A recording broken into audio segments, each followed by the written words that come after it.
আমি মানুষের পরিবর্তন চাই, আমি মানুষকে ফেরাইতে চাই, আমি আল্লাহর বান্দার জীবনের সৌন্দর্য চাই। আমি চাই মুসলমানের ছেলেরা ফিরবে, মুসলমানের জওয়ানরা ফিরবে, মুসলমান আল্লাহর দিকে ফিরবে। আমার যদি এটা সিদ্ধান্ত হয়, তো এই সিদ্ধান্তের উপরে আমাকে মজবুত থাকতে হবে। লক্ষ্য পানে উদ্দেশ্য মহৎ হইলে, পদ্ধতি সঠিক হইলে, আল্লাহর জন্য হইলে গন্তব্যে পৌঁছবেই, গন্তব্যে পৌঁছবে ইনশাআল্লাহ, সফলতা আসবেই। ওয়ালাকিন লা তুহিব্বুনান নাসিহিন।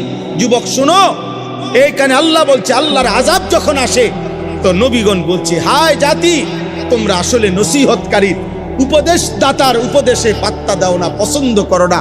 তোমরা মূলত উপদেশকে ভালোবাসো না, তোমরা মূলত কেউ টেনে ধরাকে পছন্দ করো না, তোমরা কেউ গুনাহ থেকে ফিরাক এটা তোমরা চাও না, তোমাদেরকে নেক কাজে উৎসাহিত করুক তোমরা এটা চাও না। লক্ষ লক্ষ যুবক চায় তার সাথে এমন সঙ্গী খুঁজে সে যে তাকে গুনার কাজে উৎসাহিত করবে, পাপের কাজে আরো তাল দিবে। হ্যাঁ দোস্ত, মজা মার, নারী নাই তোর কাছে, আমার কাছে আছে। মদের আড্ডা দরকার, আয় আমার সাথে। জুয়ার আড্ডা চিনবি, আমার সাথে আয়। নর্তকী বেশ্যার আড্ডা চিনবি, আমি তোরে দেখাইতেছি। আমার তোর মোবাইলে এমবি নাই, আমার মোবাইলে আছে। দেখ দোস্ত, দোস্তের জন্য যদি উলঙ্গ ছবি না দেখাইতে পারি, দোস্ত হইলাম কি? হ্যাঁ, আমার মোটরসাইকেল তোরে যদি না দিতে পারি, বন্ধু হইলাম কিসের? চল নষ্ট হ, গুনাহ কর। আল্লাহ বলেন, এই নবীগণ বলতেন, ওয়ালাকিন লা তুহিব্বুনান নাসিহিন। হে আমার কওম, আহারে তোমরা তো নসিহতই পছন্দ করো না, উপদেশই পছন্দ করো না। নয়তো বলো না আমি কি পরিমাণ তোমাদেরকে বলেছি, বিনিময়ে আজ কোনো পাত্তা দিলা না আমার কথায়। আজ আযাবের মুখোমুখি হইলা, আজ ধ্বংস হয়ে গেল, ধ্বংস হয়ে গেল। ফাআখাযাতহুমুর রাজফাতু ফাআসবাহু ফি দারিহিম জাসিমিন। এটা সাংঘাতিক ভাইয়া। আল্লাহর ওয়াস্তে বুঝতে চেষ্টা করো। মুসলমানের সন্তান, খোদার কসম বিশ্বাস করো, মোবাইলের এই আসক্তি তোমাদের হিতাহিত জ্ঞান, বিবেক বোধ নষ্ট করে দিছে, যার কারণে ব্রেনে কাজ করে না। কি বলতেছে এই কথা ধাক্কা দিল, ঢুকতে চায়। মোবাইলের আসক্ত মারাত্মক। বর্তমান পৃথিবীতে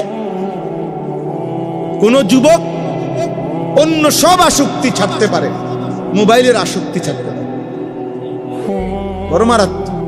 মোবাইল আর নর্তকী এক পুরুষের চাহিদা পূরণের জন্য। আব্বা, এত নারী লাগে না, 10টা মহিলা দিয়ে তুমি কি করবে? এত মহিলা দিয়ে কি করবা? একজন পবিত্র হালাল স্ত্রীর জন্য অপেক্ষা করো। সেই স্ত্রী মিললে চাহিদাও পূরণ হবে, হাজারো দিনই ফায়দাও আসবে। আমার বিবি আছে, আমার 4টা ছেলে মেয়ে আছে। তা আমার 4টা ছেলে মেয়ে, আমার 4জন ছেলে মেয়ে, এই 4জন ছেলে মেয়ে প্রাথমিক কোরআন শিখা, ওযু নামাজ শিখা, আল্লাহ চিনা, রসুল চিনা, কালেমা, ঈমান, আমলের ছোট কথা বলু, সব কিছুই আলহামদুলিল্লাহ। তো আমার বাচ্চার মা আমার বিবির কাছ থেকেই তারা শিখছে। তাহলে একজন পবিত্র স্ত্রী দুনিয়াবি যেই চাহিদা তাও পূরণ হয়, আখিরাতের জন্য নেক কাজের সহযোগী হয়, নেক কাজের সহযোগী হয়। একজন বিবি তোমার সন্তানের মা হবে, একজন বিবি তোমার বংশের জন্য আগামী প্রজন্মকে এগিয়ে নেবে, একজন বিবি তোমার জীবনের পরামর্শের সুখে দুঃখের একজন সঙ্গী হবে। কিন্তু বেশ্যা, পতিতা, মোবাইলের নর্তকী, সিনেমার নর্তকী, সে তোমার কি কল্যাণ করবে? বলো না ভাই, মোবাইলের নর্তকী তোমার কি কল্যাণ? আমরা ওই দিনও কিতাবে পড়ছি, একজন সিনেমার নায়িকা, নাটকের নায়িকা, সে তো অভিনয়ের সময় প্রেমের এমন সুন্দর কথা পুরুষকে বলে। পুরুষ নাটকের কারণে না, অভিনয়ের কারণে না মহিলাকে প্রেমের এমন সুখের কথা বলে, এটা তো অভিনয়ের কারণে বলে, টাকার কারণে বলে। কিন্তু যেই মহিলা সকাল থেকে নিয়ে রাত 10টা পর্যন্ত একটা পুরা সংসার পরিচালনা কাজ করছে, এতগুলো মেহমানের রান্না করছে, পুরুষের রান্না করছে, বাচ্চাগুলোর কাপড় চোপড় ধুইছে, ঘরটাকে সাফ করছে, তারপরে স্বামীর খেদমতের জন্য যা যা লাগে সব করছে, শ্বশুর শাশুড়ির পরিমাণ খেদমত করছে, এত পরিশ্রম এত মেহনত কইরা সে যে তোমার সাথে সংসার করতেছে, এই স্ত্রীর সাথে তুমি নর্তকীরে মিলাও কেমনে? বুঝেন নাই মৌলানা সাহেব? অত হইলো মোবাইলের নর্তকী, অত নায়িকা, অত অভিনয় করে আব্বা, অত সকালবেলা 4টা বাচ্চার কাপড় চোপড় ধোয় নাই, ধুইছে। ও তো তার স্বামী ঠিক বরাবর 1টা বাজে খানা খাবে, ওর জন্য খানা রেডি করে নাই, খানা সব রেডি করে লাইছে। এর সময় কইছে, শুনছো একটু আলুর ভর্তা করো, আচ্ছা। কদ্দুর মসুর ডাল রান্ধো, আচ্ছা।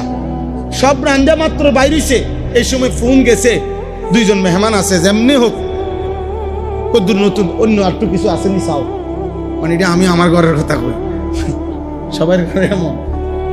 এই না জিন্দিগি ভাই, এই না জিন্দিগি। কাপড় চোপড় গোসল করার জন্য কাপড় ওইখানে রাইখাও অনেকক্ষণ ধরে কাজ করতেছে। তাইলে প্রিয় ভাই, একজন পবিত্র স্ত্রী তোমার জীবনের সঙ্গী। কোরআনে আছে, নেক কাজ যদি স্বামী স্ত্রী একজন আরেকজনের সহযোগিতা করে, আল্লাহর কসম কোরআনে আল্লাহ বলছে, স্বামী স্ত্রীকে, স্ত্রী স্বামীকে দ্বীনের কাজে, নেকের কাজে সহযোগিতা করিলে কিয়ামতের দিন আল্লাহ তাআলা ওই স্বামী স্ত্রীকে বলবে, উদখুলুল জান্নাতা আনতুম ওয়া আজওয়াজুকুম তুহবারুন। আল্লাহ বলবে, তোমরা তোমাদের নেক কাজের সঙ্গী স্ত্রীকে সাথে করে, আনতুম ওয়া আজওয়াজুকুম, তোমরা এবং তোমাদের স্ত্রীগণ, উদখুলুল জান্নাহ তুহবারুন, খুশি খুশি তোমরা জান্নাতে ঢোকো।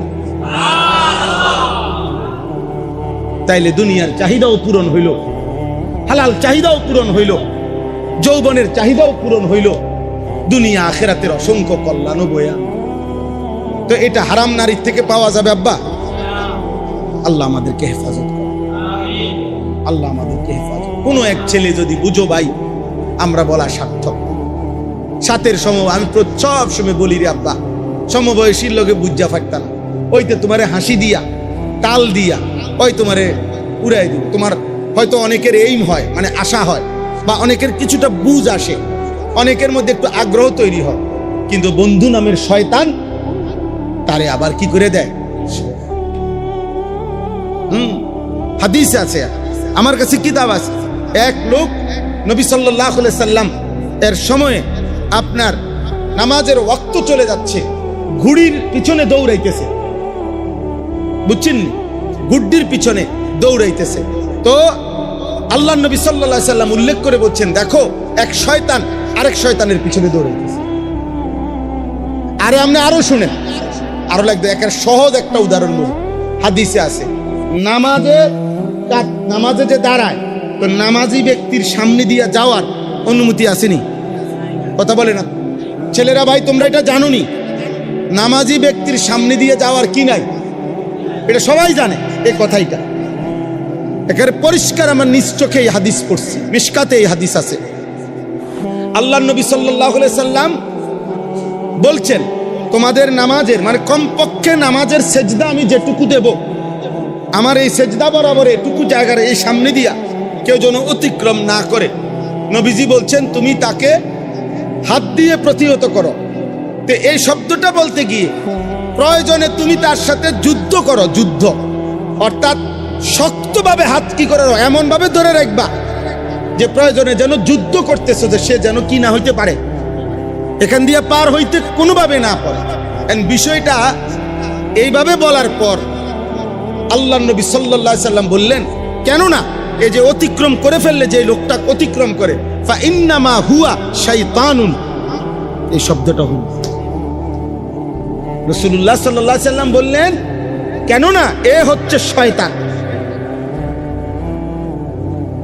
তাহলে যে নামাজি ব্যক্তির সামনে দিয়ে পার হয়ে যাইতেছে তারে নবী যদি বলে শয়তান, তো যে আরেকটা যুবককে উলঙ্গ ছবি দেখায়, নর্তকী দেখায়, জিনার ব্যভিচারের আড্ডায় নিয়ে যায়, হারাম খেলাধুলায় নিয়ে যায়, এটা কত নম্বর শয়তান?